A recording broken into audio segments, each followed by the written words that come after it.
Hi, my name is Joe. I've used the Garmin 245 Music for the last 2.5 years, and I wanted to upgrade, try something new, so I got the Fenix 7S. I got the S version because I was worried about the weight, and I'm gonna return this. It's just not enough for me to upgrade, and I wanted to lay out the reasons why. I don't think there's a lot of good information online, especially from like a personal experience for why the reasons I wanted to return it.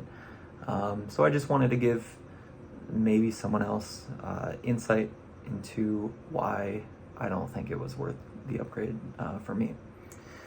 So first off, I want to talk about the fit and the finish. I was worried about the excess weight just because the 245 is so light.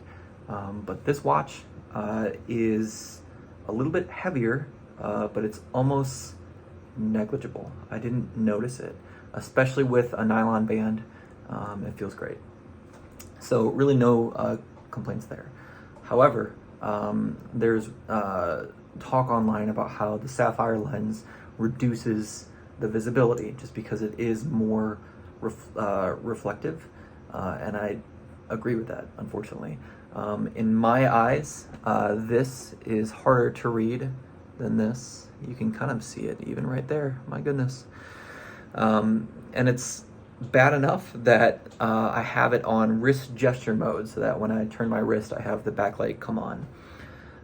My girlfriend has the Garmin Venue 2S, and I love the AMOLED screen, but she let me wear it for a day just so I could see what it was like, and I hated the wrist gesture.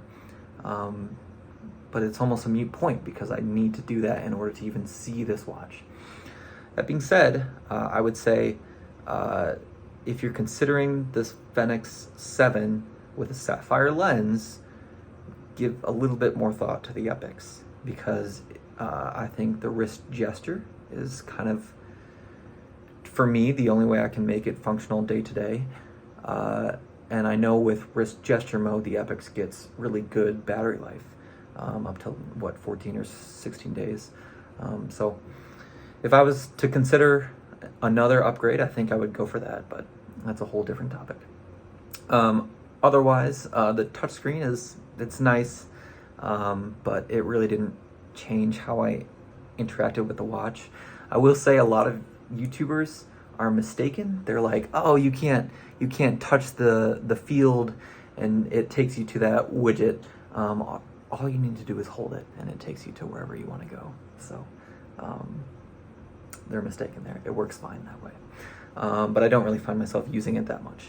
So I don't think it's worth the hundreds of dollars to upgrade. By the way, this is the 7S Sapphire Solar Bronze Edition. It's $900. And I did go through Amazon just because I know that the return policy is great. I've returned many things through Amazon before, so I wanted to just rely on that, try this out for 30 days, and develop my thoughts, and here they are. Anyways, one of the main selling points for these high-end Garmin watches is the maps and the navigation, which is nice, but I only really run locally, right? I go to a park.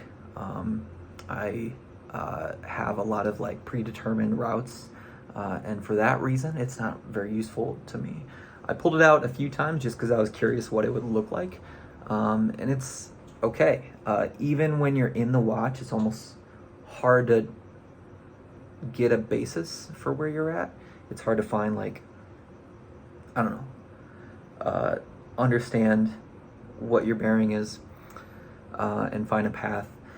You can do like point and click and take that route, but it just didn't seem that useful to me.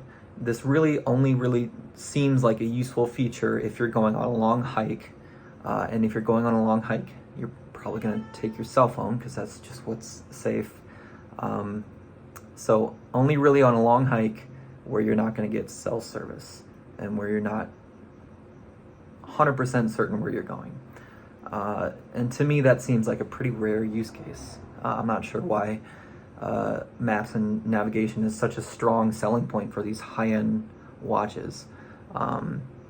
It seems like 955 and up, so 955 Fenix series and then Epics, it seems like you're paying so much money, and a lot of it is going towards these maps and navigation features that I just don't think regular people are going to use. I really don't understand what the hype is. So I tried, I really did, and it's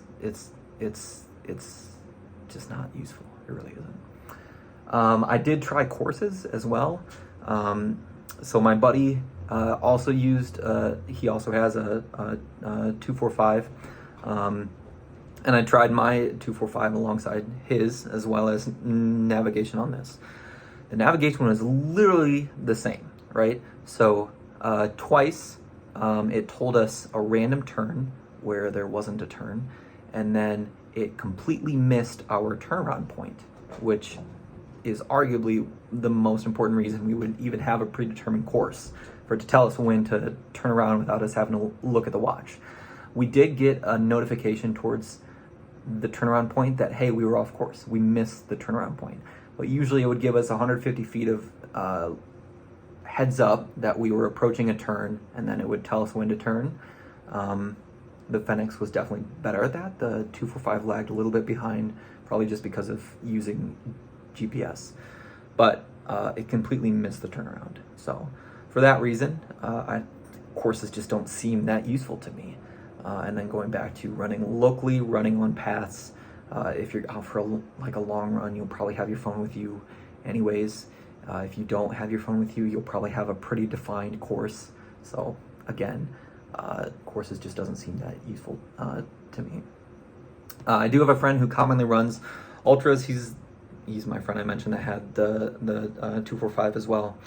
And he says the courses would be useful for ultras to make sure that you're not missing turns, but he also said most ultras he's been in has had a pretty well-defined course, and it's not unreasonable that some people would miss a turn, but I think the watch is not just the missed turns. I don't know. It doesn't seem like the course feature is robust enough to completely trust it to replace the course markers, right? What else was it I'm gonna say?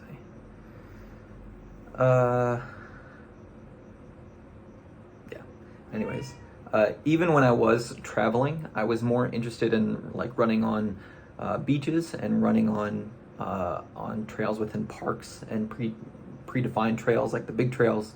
I was in San Diego for a month and a half, and I just wanted to see what the best trails were, right? And those are the ones that are the most traveled. I wasn't really interested in the less traveled mountain path, and that's kind of when these navigations and courses would be most useful. So another big point is how it represents my run. I did want to show this. See if I can show this to you. It's not going to turn out well, is it? Basically, me and my buddy have done a few runs, but this was kind of the most egregious. We did a 5-mile run on single track, like bike path trails in woods, right? Horrible for GPS.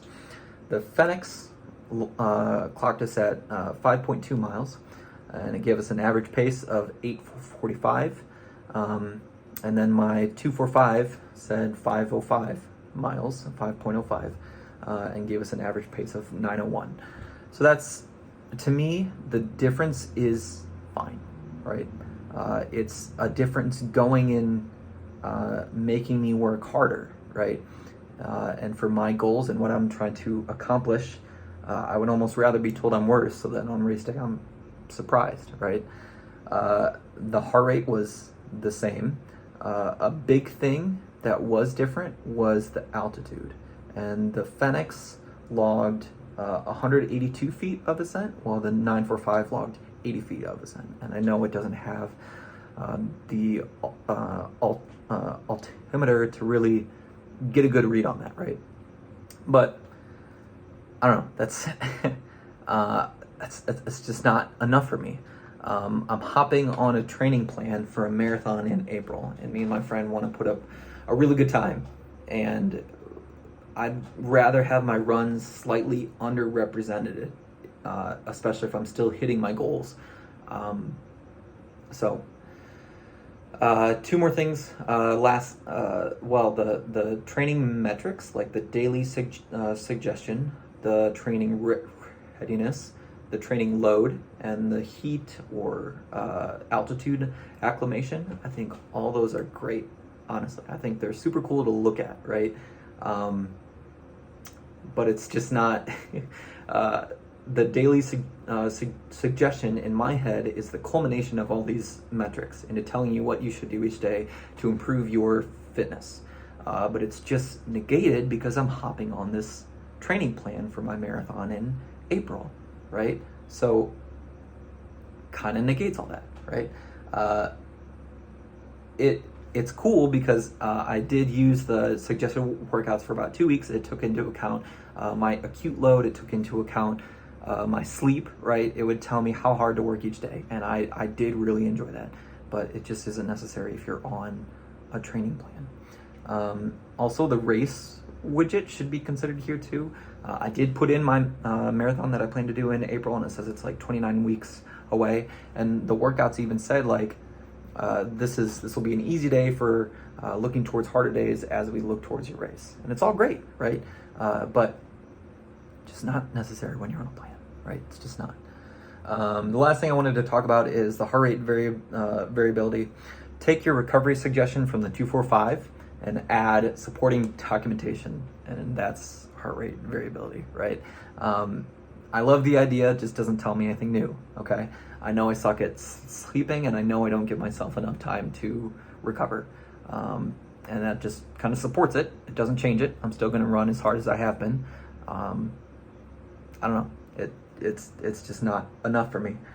Maybe insights would be more telling for my fitness on like a month-to-month scale, but other metrics like my average pace, my race times, and my resting heart rate would also tell me that too. So overall, I think it's a cool watch. I really do. The cool factor is definitely there. But solar, I've seen many YouTube videos that show that it charges 1% per hour when it's out in the sun. Not really useful. I found myself, whenever I shower too, I just stick it on the charger anyways, so that extra battery life isn't really needed. The comfort is there. I don't know.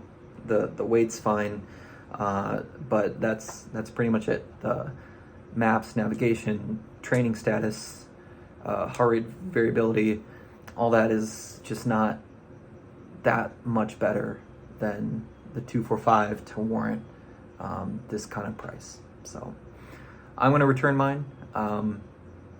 I just wanted to share with you guys because I don't really see a lot of opinions online about people choosing the 245 over the Fenix. But for me, I think it's an easy decision. So if you have any questions, let me know, and thanks.